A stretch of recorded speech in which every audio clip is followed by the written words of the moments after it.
Hello, YouTube. Hello, Internet. It's been a long time since I have done. I'm going to try to sit like a little over here so you guys see the candle. It's been a while since I've done a walkthrough type of situation of a deck, and I got this quite a while ago as a present from the publishing company Red Wheel Wiser, who also published my first book, Witchbody, in case you don't know it. And so what I want to do today is just do a nice little walkthrough of this deck. Obviously, I've already kind of unwrapped it from the plastic. So we're not going to do like a proper unboxing type of situation, but I do want to just walk through these cards, see what the vibe is, and show you guys what I'm thinking. And the reason I'm choosing this deck, even though I got it ages ago, is I actually did a nice little reading for myself and someone else with this deck this past weekend, and I had a lot of thoughts, and so I just want to share that with you guys and show you guys this super beautiful deck, which I do have a few criticisms, one main one. So we'll get to it. So first, here is the cover, the Druid Animal Oracle deck. Apparently, it is by Philip and Stephanie Carr-Gom. I don't know if I'm saying that right. Illustrated by Will Worthington. Very cool. And so I will read the back of the box just to kind of get the vibe. This is what it looks like. So it says, the Druids revered animals as sacred guides, guardians, and protectors. This beautifully illustrated deck draws wisdom from the wellspring of ancient Celtic tradition, and from it you can receive healing, strength, and guidance for your own life journey. The authors and artists are all members of the Order of Bards, Oviates, and Druids, one of the largest international Druid groups. So that's usually shortened to OBOD in like a lot of occult literature. So very interesting, very cool. So Druidism, I'll just kind of say it, is not really something I'm super familiar with, but let's just dive into it. So this is the little booklet it comes with. It's printed kind of monochrome with this kind of navy blue type of color. It is, so let's show you guys kind of what we're getting at here. So this is what the interior kind of looks like as we are checking out the cards. And so one thing I noticed, and I'm sure there's a reason for this, even though I don't know what it is. Actually, yeah, no, I still don't know what it is. The animals in here are not listed alphabetically. So when I was doing the reading this past weekend, it actually took me a minute to figure out, like, okay, where is the right card? And it's not the end of the world. Like, there's not a ton of cards in this deck. 33 cards, 48-page booklet. So it's like you're not going to have to dive through this for very long to figure out where the card is and where the animal is. So like, it's not like it's a million cards that you're going to have to like flip through the book forever, but it is something that I'm honestly not too sure exactly like why that was decided upon. So before we get to the cards themselves, I just want to check out this little booklet and I'll give it a little bit of a read. And so I haven't actually read this yet, so you guys will be getting my first impressions as I'm kind of going through this. And so let's see. On the back it says, it really does seem like their perspective is from the Order of Bards, Oviates, and Druids. It's really emphasized here on the back. So, okay, so let's see what the introduction says about this Druid animal deck. And you have like some little pictograph type of thing carved into a stone, which apparently is goose and salmon on a Pictish stone from Morayshire, possibly 6th century. So I'll show you guys that up close. All right, so it says, the Animal Oracle, building on the accumulated wisdom of the past, is a new contribution to the ever-growing and changing tradition of Druidry. In particular, we see it as a contribution to the ovate stream of Druid teaching, in which the art of divination is informed and deepened by an understanding of psychology as well as traditional lore. The inspiration for it arose when we were shown the medicine cards of Jamie Sams and David Carson during a workshop in America. Bringing a set back to England, we realized that Celtic and Druid animal lore could also be presented in the form of a card set. It seemed the perfect way to convey the richness of a tradition which is now being rediscovered. The medicine cards present, I was not sure that was present or present. The medicine cards present primarily Native American animal teachings, but the first card spread suggested is a Druidic one. And its mentions seemed a beautiful symbol of the rainbow bridge that connects our respective traditions.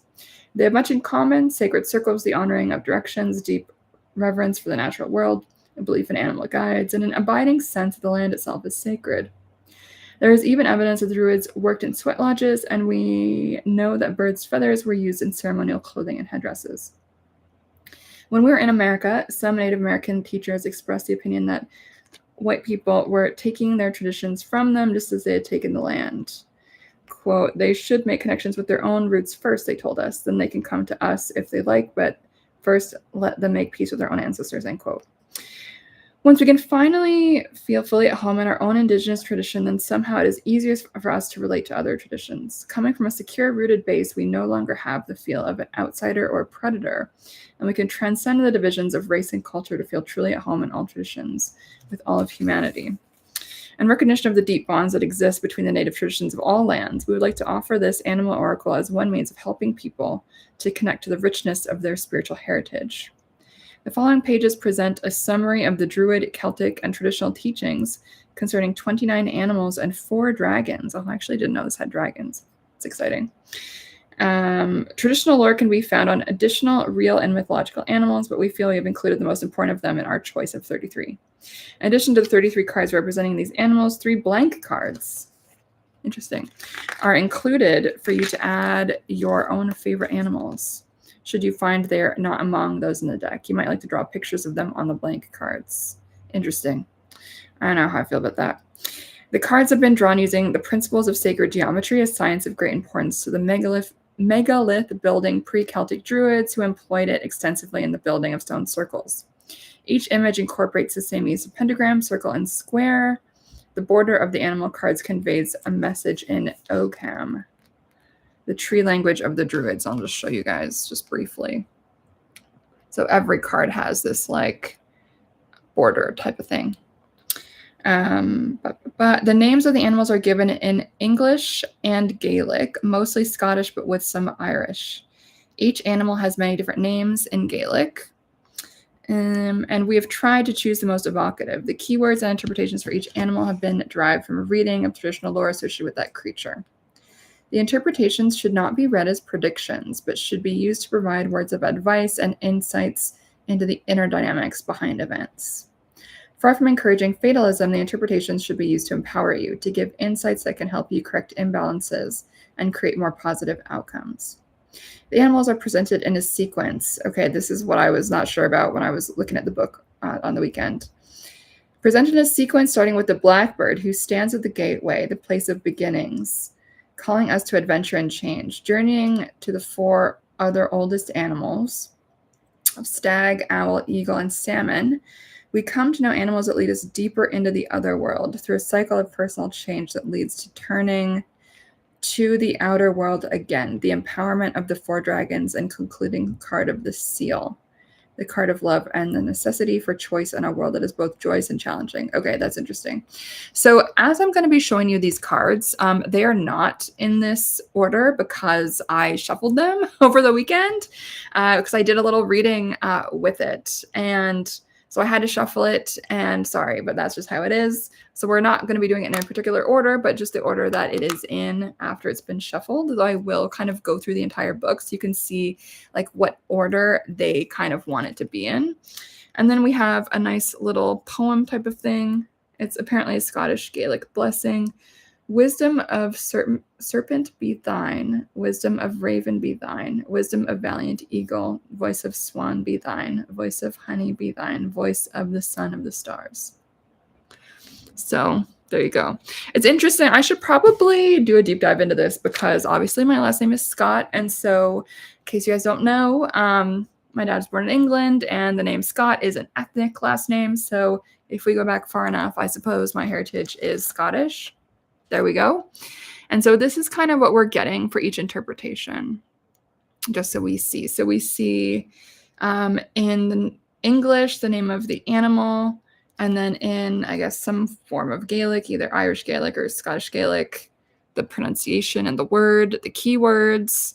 So for the blackbird, it says enchantment, the gateway, the inner call.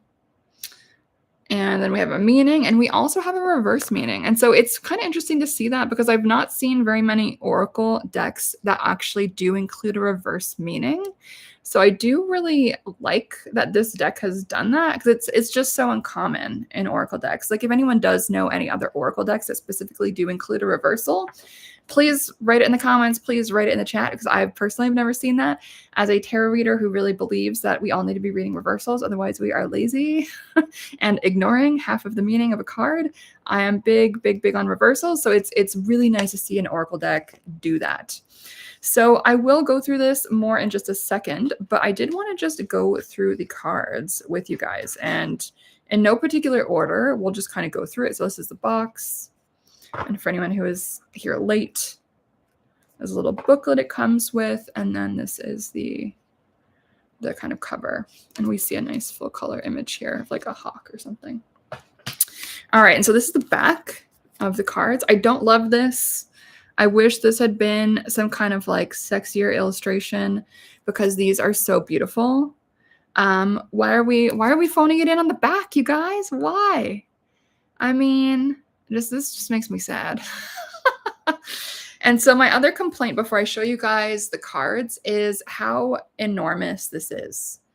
Like this, like my fingers are struggling. So when I did a reading with this over the weekend, I had to put them all on the table and like swoosh them around and then kind of like do this basically, which I don't really like to do with Oracle decks, and then kind of do my typical method of feeling the energy and being like, okay, which one do I feel magnetically pulled to? Okay, it's going to be this one. And then we're going to pull it. And so actually, hilariously, what just fell out as I did that was the two cards that myself and the person I was with pulled. So I actually pulled the cow for myself, and then the person I was with pulled the wolf. So kind of interesting that those both fell out. Oh, JD Astrology. Hi. The back looks like a state flag or something. Yeah, it's very weird. I don't know what's going on with this. Like, this just seems like a missed opportunity to me. Yeah, it just seems like a missed opportunity. Also, everyone should go listen to JD Astrology's podcast, which actually I've been meaning to email you about this. It's not on Apple Podcasts, so I can't get on my phone, which is making me very bummed. So now you know. Sorry, I meant to email you about that. Anyway, so my big beef with this is like, this is impossible to hold. Impossible. I get that two of the creators of this deck were men, Philip and Will, and men have usually bigger hands than women. And so maybe y'all did not notice that this is very fucking impossible to do. This is very hard. So for me, like, this is so uncomfortable. Like, my hands are like cramping. Like, I don't love this. This is incredibly uncomfortable to shuffle because for me, this is like, my hands are like barely hanging on here. To give you a just kind of contrast and comparison, this is the size of a typical tarot deck card. Very, very different. And then this is the size of a typical Oracle deck card. Like, massively different size. And so maybe you care about this when you're picking your deck. Maybe you don't. For me, it is way too big. Way too big. Very uncomfortable to shuffle. That being said, there's ways around that. Like I said, we can kind of swoosh them on the table or some kind of flat surface and just do it that way. But if I'm shuffling, it's like deeply uncomfortable and I don't love it. That being said, I feel like I know why they chose to make it big. It's because the artwork is pretty intricate, as you can see. And so I'll try to do these one by one. So this is the bee. And so, yeah, the artwork is very detailed. And so I do get it. Like, a bit would have been kind of lost if they had shrunk this anymore. So like, I kind of understand. And so for me, then this is more of like a collector's art kind of deck, just because it is so unwieldy in terms of its size. So that's just something to kind of keep in mind if you're kind of thinking about this deck. That it is gorgeous, though. I love the imagery and the descriptions in the little booklet, which I'll choose a few to read for you guys. It's like pretty positive and just like fun. But here we go, the bee. And like we read in the booklet before, apparently the border of each one has a message in Ogham. Ogham? I don't know how to say that. the Celtic tree language. And it looks like it's the same message. Or no, actually, it does not. So for instance, you can see these two are the same border, the same message. But this one is a different border. And so I haven't dove into this enough to see the difference, but perhaps because that's a dragon card, it gets a different border. I don't know. So anyway, let's just get into it. So this was the bee. We already kind of did that one. The stag. Very interesting art. Very well done, I would say. It's giving, for me, it's giving like very 70s, 80s vibes. I have no idea when this was actually made. Let's find out. 2021. Oh, but the illustrations are from 1994. Interesting. That makes sense. So the art is copyright 1994. The text is copyright 1994. This was published in 2021. But it says the rights of them to be identified as the authors has been blah, blah, blah, 1988. So when was this actually made? I'm not sure, but it does make sense that it's giving 70s, 80s vibes. So this is a fire dragon. Very cool. This reminds me a lot of the first tarot deck I ever got, which is the Celtic Dragon Tarot. Sorry, guys. I'm going to try to make this so that like it doesn't reflect quite as much. But this is pretty sweet. I actually really love this. Looks pretty badass. I dig it, you guys. Pretty sweet. So now we've got Blackbird. Pretty cool. Yeah, the illustrations are giving like sci-fi fantasy, like 70s, 80s energy to me, but like that's not necessarily a bad thing. Hind. Pretty cool. Reminds me of Spirited Away. All the foliage. And you know what? I did like what it said in the intro about the importance of everyone kind of getting in touch with their own indigenous heritage. And for many of us, that is going to be, you know, Great Britain, etc. Horse. So why not like go into that rich history of that land? You know what I mean? And the symbolism. Owl. Beautiful. I love owls. So cool. And it looks like there's a little, it's pretty interesting. So I don't know what they're going to say about this in the booklet, but this little like death head, it looks like a skull to me. This little kind of hanging amulet, because owls have historically in some cultures been seen as like messengers of death. Personally, I love owls. I have an owl tattoo. And so for me, owls don't mean that, but for many people they do. And in many cultures they do. So I think that's interesting. So it's clear to me that the symbolism in each of these cards is pretty thought out. Next up, we've got the cats. We also have little domesticated little creatures. It's pretty awesome. I have no idea what kind of cat that is. It looks like a big fluffy tail and some interesting patterns. Its feet are like really cute. And so we do have an interesting mix of creatures, and there's a little dandelion there. I love dandelions. So I'm really curious what symbolism behind that is and if it goes into it in the deck description. I don't know. Next up, we've got otter. I love otters. Very in-depth. And you'll notice that many of these cards as well have like carvings on the rocks. And we also see that here. And so I'm sure there is some kind of symbolic aspect to that. And as you can just see the detailed quality of the artwork, which is probably, again, why the cards are so enormous. Next up, we've got seal. Very cute. And it looks like there's like a shell, some shells, a rainbow. So probably quite a lot of symbolism with each of these cards. Next up, the adder. Interesting because they're kind of, I think, oh, they're hooking up. I think, is this what snakes look like when they're hooking up? I don't know. We should probably flag this one to look up to see if it's like about divine union or something like that. Looks pretty phallic as well, that rock situation. So actually, let's look it up because that is a bit odd. Let's see. Let's try to find that in the book. What's going on over there?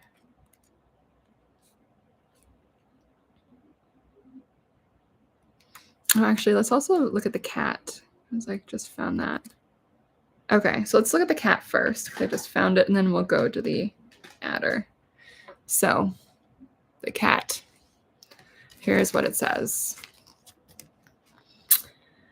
So the cat's keywords, and actually the design on this is a little bit fucked up on this page, as well as a few of the other pages, actually. So you'll see that what it is supposed to look like is this. But what it looks like on some of these pages, we can see that someone just didn't do a line break. That word keywords should be on, you know, right here. So it looks like someone messed up the graphic design, but that's okay. It happens. But in terms of attention to detail, it is something that I wanted to mention because some people do really care about that. Interesting. So the keywords for cat are guardianship, detachment, sensuality. Meaning, cat brings us the ability to observe situations quietly without judgment before making decisions. Apparently asleep, but really listening, a cat can sit for hours before it acts with decisiveness. Remember the saying, a cat may look at a king. I have no idea what that means, but okay. You have a right to know and to judge important issues for yourself in your own time. The cat unites an awareness of the spirit world with a highly developed sensuality. These two attributes are not polar opposites, but are facets of one continuum of awareness and sensitivity. Working towards wholeness involves enhancing our appreciation of both the physical and non-physical worlds. And so let's also look at the reversal and just see what it says here, because it's very uncommon, as I said before, for there to be an oracle deck that actually has reversal. So I kind of love that. So it says, reverse meaning, you must be wary of becoming an axon cat. An old term which means a fireside cat, too lazy to bother much about the world. An indolent and self-absorbed sensuality rather than an opening of the self to the magic of the physical world is usually a means of escaping from reality. The cat is easily able to travel in her spirit form in the underworld or otherworld, but it is important for you to be strongly earthed in everyday physical reality. An interest in the mysterious and the occult can sometimes be inappropriate, especially if it is used as a defense against the pain and difficulty of being in the world. Well said. Interesting. So, okay, let's see what the adder description says. Just so we can see some examples of some different cards as you are deciding whether or not this deck is for you, if you're curious about it. So, okay, keywords for adder. Transformation, healing, and life energy. So it says meaning. And then it has the name of each in Gaelic, but I'm just going to say it in English. So adder offers healing and transformation. Its ability to guide into the darkness through crevices in the rocks connects it to the under or other world and the realm of death. It is the totem animal of the earth goddess and also the sky father sun god, and represents our ability to die and be reborn. The energy that enables us to be born on earth is sexual energy, as I was saying before. But this also necessitates our death. Befriending the adder or snake power will enable you to journey through life gracefully and magically, shedding your old life easily when the time comes. And it's very interesting that we're talking about this because we're almost at the end of the year of the snake. So that's kind of what we should have all been doing this past year. Shedding your old life easily when the time comes, would the old life be of the physical body or of a stage in this present incarnation? Interesting. This is reverse meaning. The adder urges you to abandon the ability to wound and to replace it with the power to heal.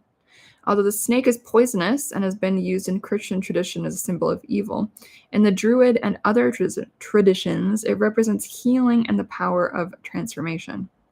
The snake as totem animal urges us to use our powers of energy, penetration, swift and silent movement, not to harm others, but to help and heal them. We can learn to love and channel the serpent currents that flow through our body and the body of the earth, So they become beneficent, healing, life-giving currents that ultimately flow like the meandering snake rivers of the plains to the wide sea. Very cool. So pretty interesting. I would say like even the reversed meanings in this deck don't seem like bad, if you know what I mean. And so I think a lot of people, especially with tarot, are afraid of reversals. Like it's going to mean something like horrible or whatever. But don't be afraid. Sometimes reversal is not a bad thing. Next up, we have Bear, who is holding some kind of like stick wand situation, like with an egg on it and some kind of like, I don't know what that is, some kind of jewelry, kingly jewelry. So I feel like the symbolism of this is going to be very interesting. Next up, the ram. Interesting. A little bird. I'm sure that means something. And there's a little plant by where my nail is as well. This seems like a very well-considered deck. You know, like the art wasn't phoned in, which I really appreciate. Like I'm sure there's some symbolism behind why there's mushrooms here, why it's this kind of frog. Because a lot of decks, like maybe not a lot, but like at least half of decks, I find like the artwork kind of phoned in, if you know what I mean. And so very clearly the symbolism here, like every single thing has been well considered. Like it's a very detail-oriented, meticulously created deck, which as an artist myself, I really appreciate that. When it's like, it's clear that there's no cards that are just like lazy. So the eagle.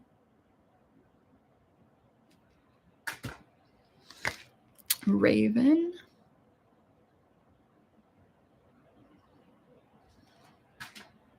The sow. Little piggy.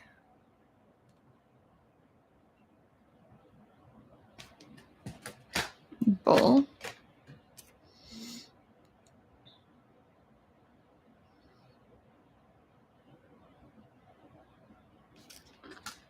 Oh, this is pretty. The crane. Beautiful. And the composition on these is like really good. Like this is so gorgeous, the way this is framed. And just the positionality of the characters. Fox. Beautiful. Next up is the wolf. Nice little stream in the background. And some of this, like, I don't know what kind of flower that is.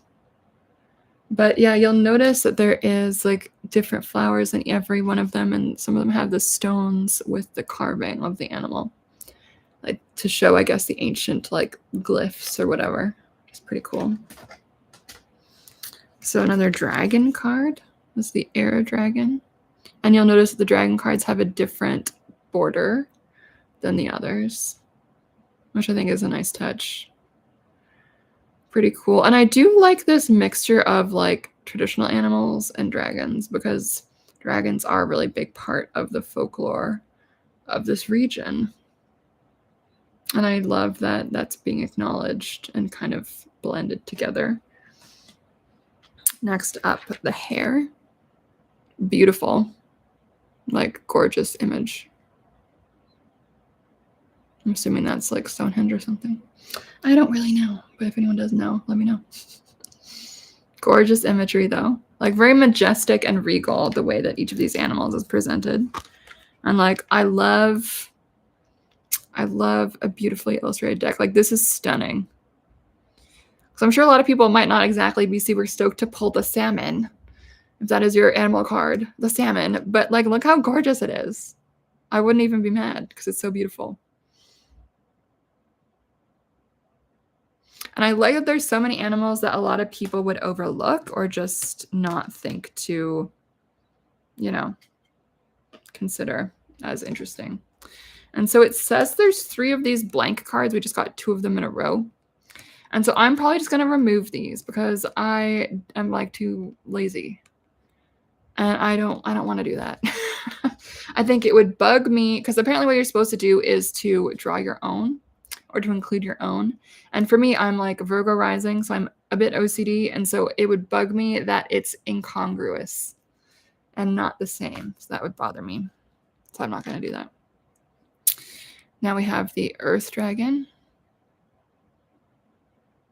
Chilling. Pretty cool. Next up, the Goose. Also, I love the moon imagery in a lot of these. And we've also got blackberries in the front there. So some awareness of like the local fauna and stuff. Fauna and flora. Water dragon. Very cool. I don't know if this is like a reference to Loch Ness Monster or whatever. Kind of looks like it. Pretty cool. Boar. And again with some dandelions, it looks like. Let's see. Gormonio says, I have the Druid craft hair. I believe it was created by the same authors and artists. Oh, awesome. That's so cool. I don't even know about that, so I'm going to have to look that up. So thank you for mentioning it. Do you like it? Like, do you find it's good to read with? And is the art in that deck as like detail oriented and crazy as in this deck? Because like to me, this is like really gorgeous. Even if it's not your preferred art style, like it's clear that this is a very competent artist and it's very thoughtful, well produced, well composed illustrations. Melissa says, good afternoon, deck opening. Yeah, so we're almost done, but I'm going to do another one after this because I'm like in the mood to be on the YouTube. So there's going to be another one right after this, but right now we're doing Druid Animal Oracle deck. After this, I think I'm going to do this deck walkthrough because I've been just like sitting on these decks for like so long, and so I just need to stop being lazy. That's one of my New Year's resolutions, is to do more YouTube lives and to go through all of my decks. So anyway, next up we've got the Hawk, which is on the cover of the little thing. Let me just get that.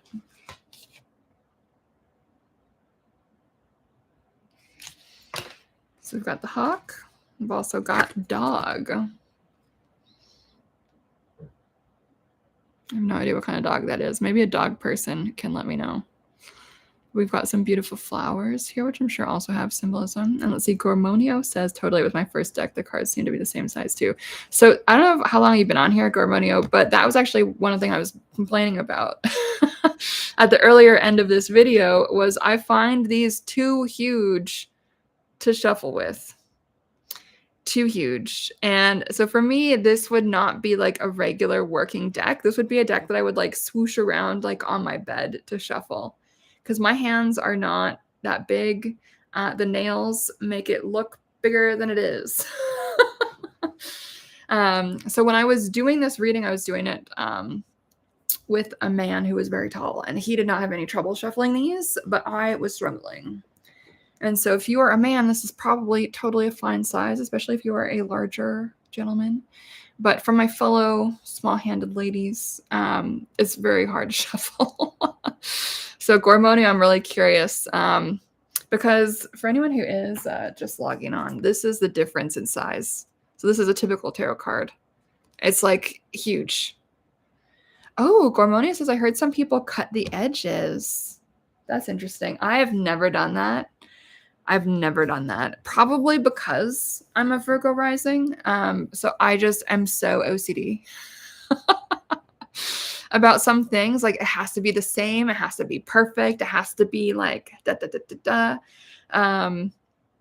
So I don't know if I could do it, but you're right. Like this white border is a little bit unnecessary and it would make this a lot more manageable to shuffle. So that's actually a really good point that you're bringing that up. So thank you for sharing that. Because yeah, it's true. Like you don't really need this white border. Like it actually would be like, it is nice visually, don't get me wrong, but in terms of practicality, it does, I think, make them a little too big.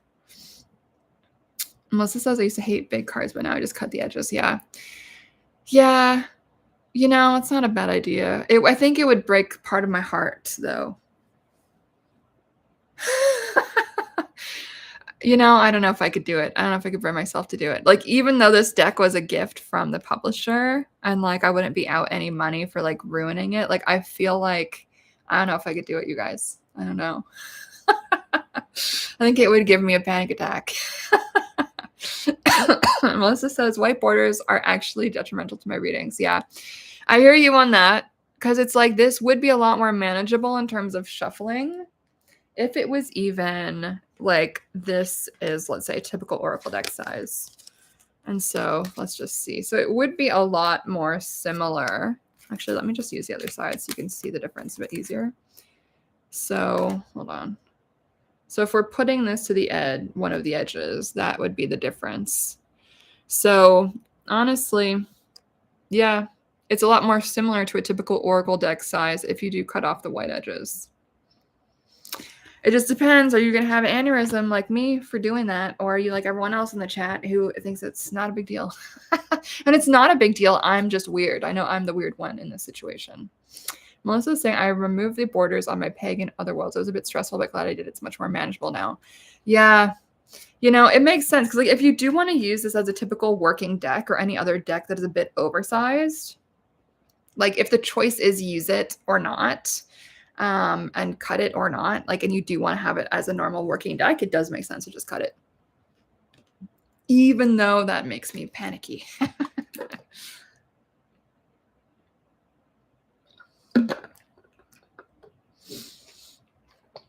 So Melissa says, I removed the borders on my pagan otherworlds. It was a bit stressful, but glad I did it. It's much more manageable. So what was stressful? Was it like we're being worried that you were going to mess up? Like, did you just do it by hand with scissors, or did you use like a paper cutter? I would probably just do it by hand with scissors. But my question is, then do the edges fray? Because right now it's like they're kind of like all like laminated or whatever. Hand, scissors, and a corner punch. Wow, corner punch. Is that the thing that like rounds the corners? Because I can get down with that. Because that's the thing, I don't want the pointy corners. You've done many decks and none has ever frayed. Okay. That's interesting. God, maybe I should do a YouTube live, or I do that. If not to this deck, then to a different deck. And you guys can see me have like a meltdown. And then probably be happy at the end of it. So maybe we can have like a deck cutting party. That would be interesting. Oh my God. I'm glad you guys are bringing this up because it's so common that people do this. I am just weird and have never done that. I know that I am the odd one out. I also know a lot of people make like weird decks where it's like they'll take a card from like a bazillion different decks and then just combine it into one deck. Personally, I could never. It would just bug me because then what about all the other decks? But that is a thing that you can do for sure. Melissa says, I usually make it a big deal where I enchant and attach each card to me as I cut the border. Those decks usually read better too. I like that. Where you enchant and attach each card to you as you cut the border. Cool. I'd be curious to know what your process is for that. But that's a great idea, honestly. And how many decks have you done that to? Inquiring minds want to know. Because you're right. Like there is that additional level of like enchantment that you can do as you're doing that type of action. But it's like you could just do that normally anyway. But if you're going to do it, you might as well just enchant it while you're doing it. So now we've got the wren. This little feather. It looks like it's in Jurassic Park. At least 5 to 6. Wow.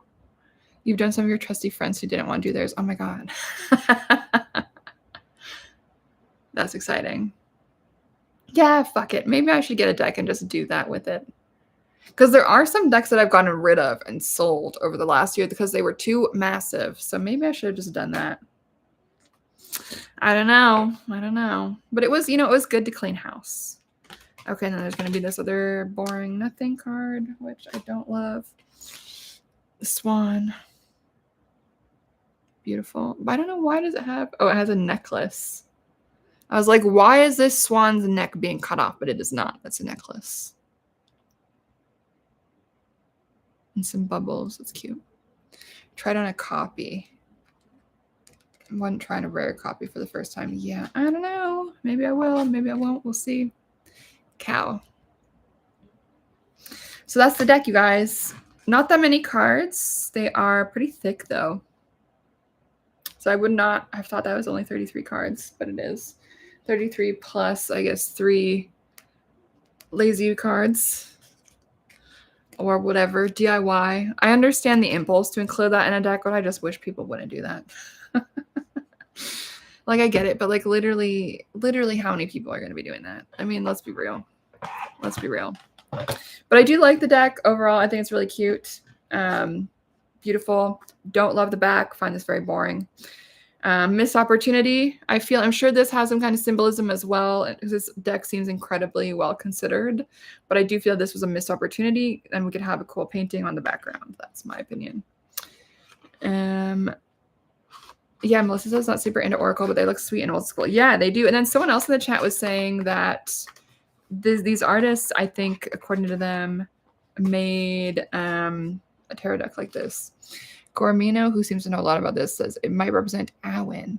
I don't know what that is, but that's cool. Yeah, clearly I'm not a big knowledge person on the Celtic things or the Druidic things, but honestly, I really like it. Like, I'm looking forward to spending more time with it. It's just beautiful. Some backs don't really do well with border cutting. Yeah, it's true. Gormina says Celtic term for inspiration. Thank you for letting us know, because clearly the Celtic stuff is not my expertise at all. Gormonio says they use that symbol in the Druid Craft Tarot. Makes sense. Yeah, so I like this deck. I think it's beautiful. Really like it. Obviously, with the caveat that's a smidge big for my little teeny hands. But maybe you care about that, maybe you don't. Obviously, there's other ways to shuffle. I didn't love the back either, but I do really love the descriptions of everything. And I also love that there's reversals that are interpreted in this little booklet as well. I think that's really, really awesome. And yeah, I think that's pretty much all I have to say about this. Does anyone have any questions or want me to show any cards again or read anything from the booklet before I log off here and switch to another video where I will be doing this, because I am in a filming mood today.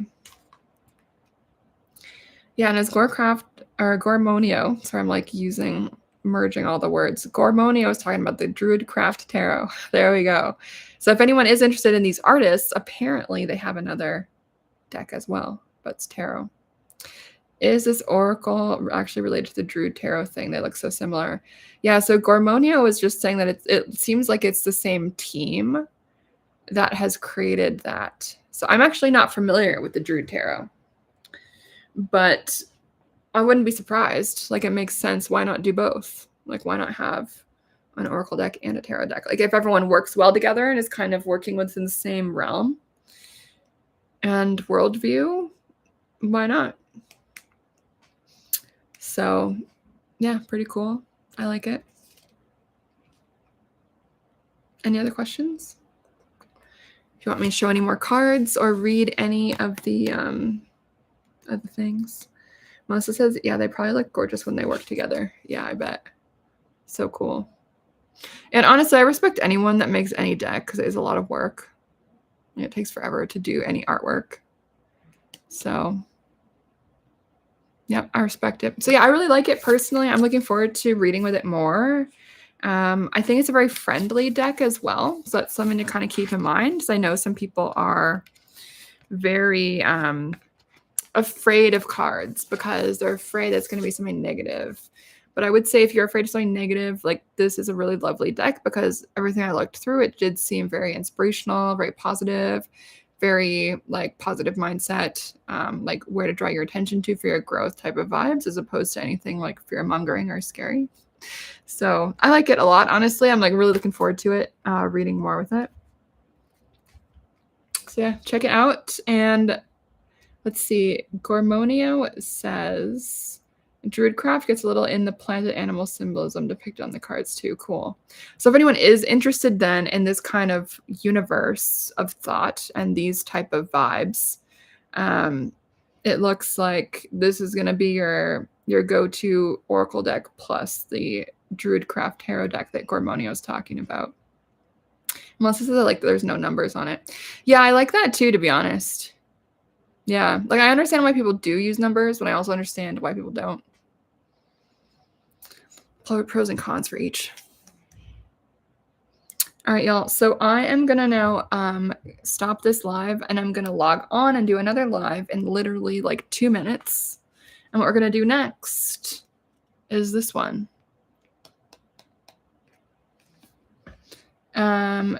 You know what though, Melissa? This book is not in alphabetical order.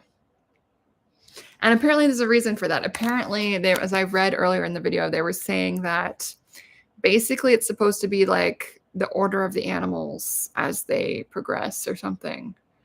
I don't really get it, but it made sense with how they explained it in here.